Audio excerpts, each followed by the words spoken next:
Welcome to the Term 2 newsletter. We trust that you've had a wonderful Easter, an enjoyable break, and are all refreshed and looking forward to, as Steve and I are, to a great Term 2. On the eastern side of the lake, we've had a few changes to principal positions. The first was James McGill, who permanently picked up the principalship at Carrington. We wish James the very best. Kirsty Yeo has been the successful applicant for Mount Hutton, and Kirsty will be an absolutely great fit for the school.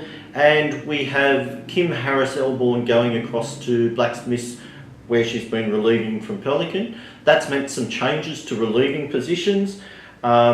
Michelle Pascoe has stepped into the role during last term to relieve at Caves Beach, and will continue on while we go through a protracted process to fill that position permanently. Tricia Gill has won the EOI to relieve at Pelican Flat Public School, and Julie Lowe likewise at Redhead Public School.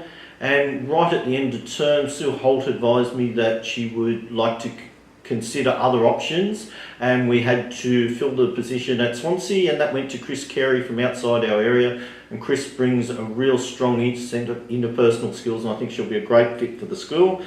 And continuing in relieving roles, we have Emma Lakeman at Jules Public, John Costello up at Dudley, and Mel Scully at Elibarna. And I'd really like to thank Brett Carr for the work he did at Warners Bay while Sharon was off, and we welcome Sharon back.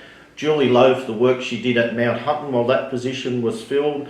Kat Cronje at Blacksmiths, Tricia Gill at Charlestown, and finally to thank Louise Dunn, who began the year at Caves Beach, and Louise and her family welcome into the world the beautiful Zara Rose, and we wish you all the very best.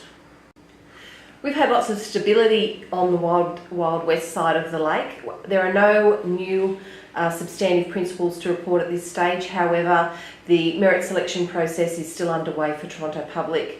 In terms of relieving, I'd like to welcome Cassie Bate-Barnier, who's come to us from Glendore. She'll be relieving at Elmore Vale for the duration of the year. Our continuing relievers are Kath Larkman at Edgeworth, Richard Metcalf at Toronto, Craig Atkins at Terralba, Christy Robertson at Argenton, and Sharon Morris at Burrigal. I'd really like to thank Kirsty Yeo for her great leadership of Elmore Vale, and we certainly wish her and congratulate her on a substantive position that she's picked up at Mount Hutton.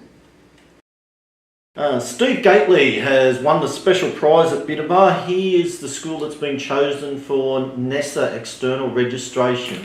And that's the external registration for the department rather than the school, and we'll be working quite closely with Steve to support him. What's really interesting though for all our schools is that any of our schools can be selected with only 4 days notice, and it's quite an involved process, and I strongly urge you to, when you have a spare moment, get onto the NESA site and have a look at the links to the external registration.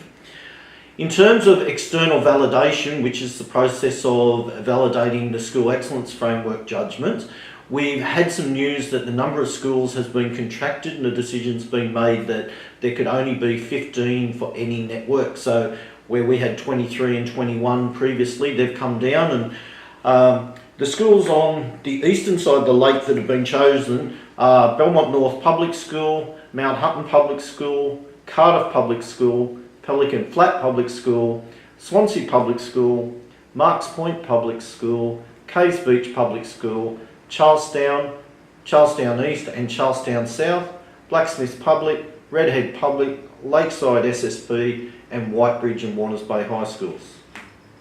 On the west side, the lucky winners are Fassifern, Bullaroo, Burrigal, Fennell Bay, Bonnells Bay, Barnsley, Blackhalls, YE, Wangi, Dora Creek, Rathmines, Coal Point, Wakefield, Five Islands, and the only high school is Toronto High School. The last 2 days of Term 1 was a very exciting time for Louise and I. We got to spend it with 26 aspirant principals, and we can only commend you for the quality of applicant that you sent to us.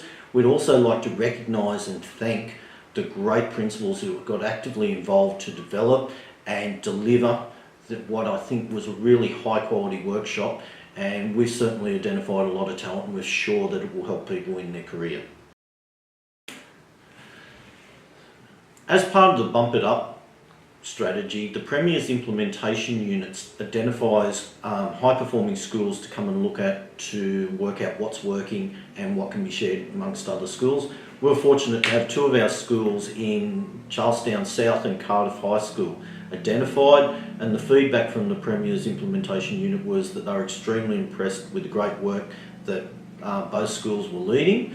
They were very interested though to hear that all of our schools in the Lake Macquarie network are implementing bump it up strategy activities, and they've made the decision to actively monitor our combined performance to see if there is a significant jump from last year, and we're very confident in the work that you've been doing and look forward to reporting those results to you.